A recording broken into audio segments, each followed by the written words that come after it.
খবর দেখাই। বিজেপির রাজ্য সভাপতি শ্রমিক ভট্টাচার্যর অভিষেকের দিন তিনি ছিলেন ব্রাত্য। সেই দিলীপ ঘোষ আজকে শ্রমিক ভট্টাচার্যকে পুষ্পস্তবক দিয়ে অভ্যর্থনা জানাতে গেলেন। আর সেইখানে দিলীপ ঘোষের অনুরাগীর ভিড়। শ্রমিক ভট্টাচার্যের সঙ্গে কথা হলো, তার আলোচনা হলো, এবং শ্রমিক ভট্টাচার্যের কাছে যে যথেষ্ট গুরুত্ব পেয়েছেন দিলীপ ঘোষ, তা দিলীপ ঘোষের কথাতেও স্পষ্ট হলো। যারা দুর্দিনে পার্টির পতাকা মাথায় তুলে রেখেছিলেন, নিজের এলাকায় পার্টিকে প্রাসঙ্গিক করেছেন, যে বিজেপিতে সক্রিয় সে বিজেপি নেতা, বিজেপিতে অতি সক্রিয় সে আরেকটু বড় নেতা।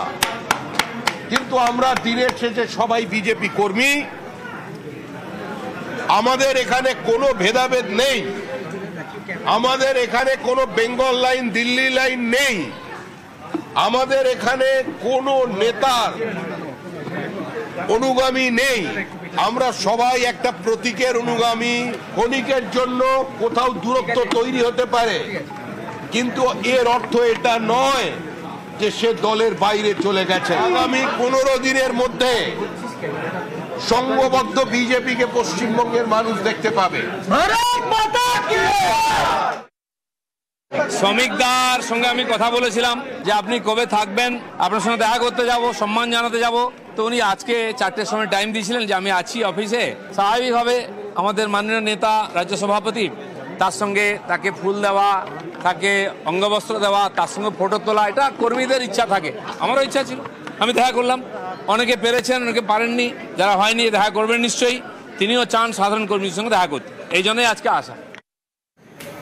মনোজিৎ মিশ্রের নাম এখন সবারই শোনা, সবারই পরিচিতি। গণধর্ষণ কাণ্ডে মূল অভিযুক্ত সাউথ ক্যালকাটা ল কলেজে তাঁরই সাকরেদের উঠে এলো ছবি এবার সঞ্জয় চৌধুরী বালিগঞ্জ ITI কলেজে। দেখা যাচ্ছে ITI কলেজে তার দাপট, সেখানে মদের গ্লাস নিয়ে নাচ গান হচ্ছে, একেবারে পার্টি হচ্ছে।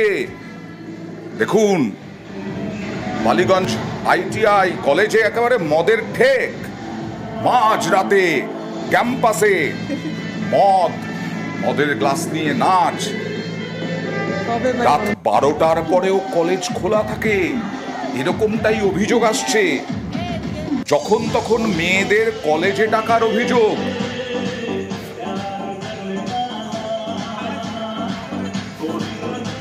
এখানেই দাঁড়াই।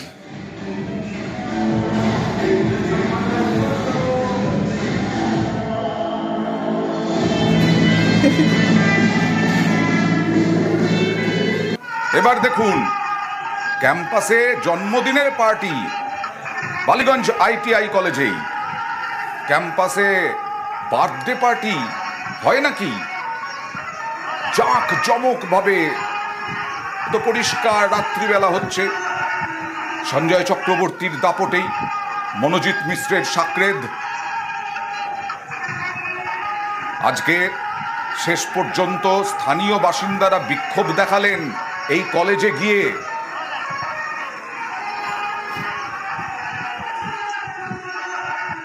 সঞ্জয় চৌধুরী একজন 2012 সালে অ্যাডমিশন নেয়। আমরা যা জানি ITI এর কোর্স আপনার 2 থেকে 3 বছরের হয়। এবার উনি 2025 অবধি এখনও এই কলেজে আসা যাওয়া করেন। উনি এখানে পার্টি করেন, রাত্রিবেলা মদ কনজামশন করেন। এইসব অভিযোগ নিয়ে আমরা একটা প্রিন্সিপালকে আমরা একটা চিঠি দিয়েছি। ইউনিয়ন রুমে পার্টি হয়, রাত্রিবেলা 12টা নাগাদ পার্টি হয়, বার্থডে সেলিব্রেশন হয় এইখানে। তারপর অনেক অ্যাটেন্ডেন্স নিয়ে, অনেক টাকা নিয়ে অ্যাডমিশন করানো হয়, এইসব জিনিসপত্র হয়। আমরা সেইটা নিয়ে আমরা প্রিন্সিপালের কাছে বলেছি। প্রিন্সিপাল উনি রিসিভ করেছেন। 2012 সালে পাস আউট, তারপরেও এখনো দাদাগিরি। আর সোনারপুর কলেজে এই প্রতীক দে, যার বিরুদ্ধে অভিযোগ, তিনিও অনেক বছর হয়ে গেল, তিনিও পাস আউট, 44 বছর বয়স এখনও তিনি ওখানকার ছাত্র নেতা, সেখানেও দাদাগিরি চালান। এবং সবথেকে বড় কথা, বারুইপুর কলেজে পড়াশোনা, সোনারপুর কলেজের সঙ্গে তার কোনো সম্পর্ক ছিল না। কিন্তু দেখা যাচ্ছে এক ছাত্রীকে দিয়ে, পড়ুয়াকে দিয়ে তিনি মাথা মাসাজ করাচ্ছেন। বারুইপুর কলেজের প্রাক্তনী প্রতীক, সোনারপুর কলেজে কোঅর্ডিনেটর প্রতীক। কিভাবে ইউনিয়নের কোঅর্ডিনেটর প্রতীক? উঠছে প্রশ্ন। প্রতীক দে যে আছে উনি আমার দাদার বয়সী, ওনাকে আমরা দাদা ডাকি। ওখানে ইউনিয়ন রুমটাকে দেখানো হচ্ছে যে ইউনিয়ন রুমে বসে আমরা নাকি এই ভিডিওটা আমি যেটা দেখলাম তো ওটা সম্পূর্ণ ফেক, আর ওটা আমাদের ইউনিয়ন রুম ছিলই না। দাদার নিয়ে যে এই কথাটা যে উঠেছে এইটা সম্পূর্ণ মানে ভুল কথা, আর যে ভিডিওটা করা হয়েছে সম্পূর্ণ ফেক ভিডিও করা হয়েছে। এখানে যারা করেছে তৃণমূল ছাত্র পরিষদকে বা আমাদের ইউনিয়নকে বদনাম করার জন্য এটা করেছে। ভীষণ লজ্জাজনক একটা বিষয়, তার কারণ আমি নিজে ওই কলেজে প্রাক্তন। আমি বলবো যে এটা একেবারে নতুন নয়, এটা কাম্য কিছুটা ছিল, তার কারণ আমি এর আগেও ওর এগেনস্টে ওর কি কার্যকলাপ, আমাকে কিভাবে ফিজিক্যালি মেন্টালি হ্যারেস করা হয়েছিল সেই সমস্ত কিছু নিয়ে আমি জানিয়েছিলাম। তার যদি প্রমোশন করা হয় এই ঘটনাগুলো জানার পরে, তাকে যদি কোনোভাবে আরো বেশি দায়িত্ব দেওয়া হয় তো সে তো এই কাজগুলো করবে। এটা আমাদের তৃণমূল দলের সংস্কৃতি নয়, দলকে জানানো হয়েছে, দল অবশ্যই ব্যবস্থা নেবে। আচ্ছা, এই প্রতীকদের বিরুদ্ধেই কি 1.5 বছর আগে কেউ কমপ্লেন করেছিলেন? যার বিরুদ্ধে এরকম কমপ্লেন জনপ্রতিনিধি করছেন তার বিরুদ্ধে আমি আর কি আলাদা করে উত্তর দিই বলুন? যার বিরুদ্ধে কমপ্লেন হয় তাকে কিভাবে কলেজের মধ্যে ঢুকতে দিতে পারা যায় বা তাকে কিভাবে পদোন্নতির জায়গায় রাখা হয় আমি সেটা জানি না এবং আমি সেটা মানিও না। এই অভিযোগগুলোর পরও যদি তাকে বহিষ্কার না করা হয়ে থাকে, দুদিন পর সে যে মনোজিৎ মিশ্রের মতো কোনো ঘটনা ঘটাবে না তার গ্যারেন্টি কিন্তু কেউ দিতে পারবে না। দলের বিষয়টাও খতিয়ে দেখা উচিত এবং এইরকম ব্যক্তিদেরকে শনাক্ত করে করে করে বহিষ্কার করা উচিত। আর বিজেপি সাংসদ সুকান্ত মজুমদার তিনি বালুরঘাট ল কলেজে আর এক নেতার দাদাগিরির এক্স হ্যান্ডেলে পোস্ট করলেন। সেই দাদাগিরির এক্স হ্যান্ডেল পোস্ট করে সুকান্ত মজুমদার আক্রমণ শানালেন। বালুরঘাট ল কলেজে কলার ধরে টানছেন আরেক পড়ুয়ার, এরকমটাই এক্স হ্যান্ডেলে পোস্ট। রূপম সাহা তার দাদাগিরি এখানে অভিযোগ। ভিডিওয়ে ছাত্রের কলার ধরে নিয়ে যাচ্ছেন রূপম। ভাইরাল ভিডিও নিয়ে রাজনৈতিক তরজা। শারীরিক নিগ্রহ হয়নি বলে দাবি তৃণমূলে।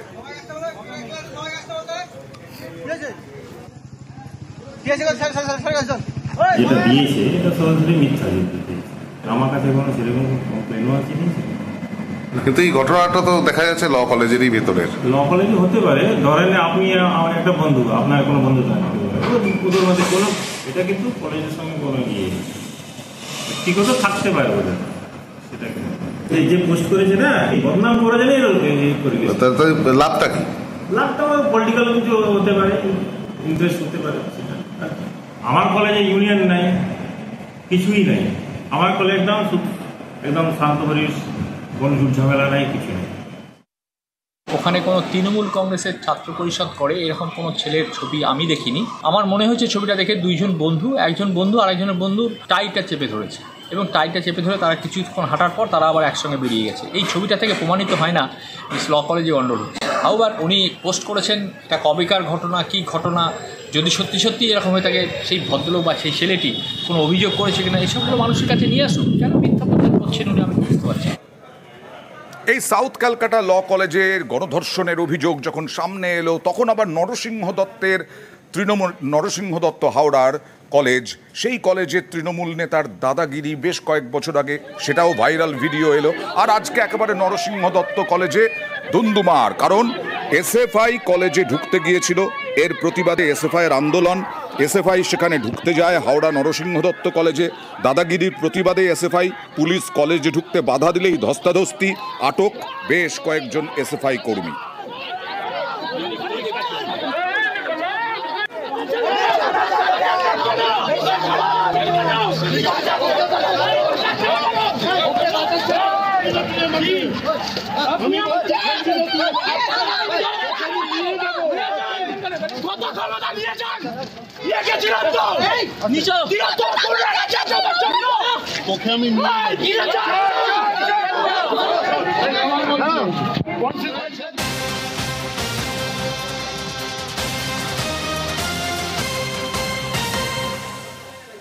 মনোজিৎ সহ চারজনকে ধরা হয়েছিল, গ্রেফতার হয়েছিল। মনোজিৎ মিশ্র এখন নাম তো সবাই জানে।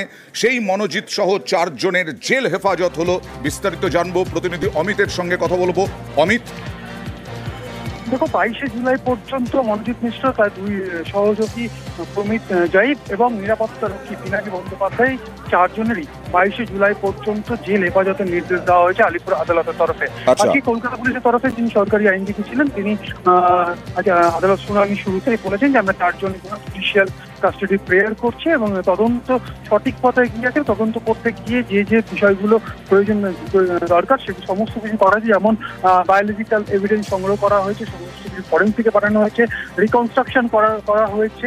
অন্যদিকে ভিকটিম এবং যারা অভিযুক্ত তাদের মেডিকেল টেস্ট করার সমস্ত এভিডেন্স যা প্রয়োজন তদন্তের ক্ষেত্রে তদন্ত এগিয়ে নিয়ে যাওয়ার ক্ষেত্রে সমস্তটা করা হয়েছে। এই মুহূর্তে অভিযুক্ততা নিজেদের হেফাজতে অথবা পুলিশ হেফাজতে প্রয়োজন নেই।